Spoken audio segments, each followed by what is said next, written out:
Hello বন্ধুরা, এক ছিল ফ্রি ফায়ার লেবার। তারা খেলা শুরু করলো এবং কি একটা AK-47 কিনে নিয়ে এসে সিঁড়ি বেয়ে একটি টুঙে উঠে পড়লো। সেখান থেকে একটি এনিমি দেখে ধাপুস ধাপুস ধাপুস ধাপুস করে গুলি ছুঁড়ে মারলো। সেখানে একটা কিল পেয়ে গেল সে।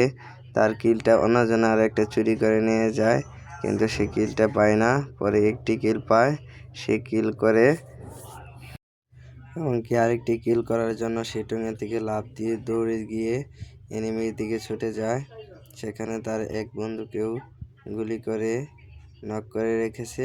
পরে সে ম্যানটিকে দেখতে পায়, দেখে যে ম্যানটি উপরে, তাই সে উপরে গুলি করে, কিন্তু এনিমিটি পালিয়ে যায় এবং পরবর্তী তার একটি এনিমি পায়, সেখানে গুলি করে তাকে নক করে এবং নিচ থেকে গুলি করার চেষ্টা করে, কিন্তু কিলটি অন্যজন চুরি করে ফেলে।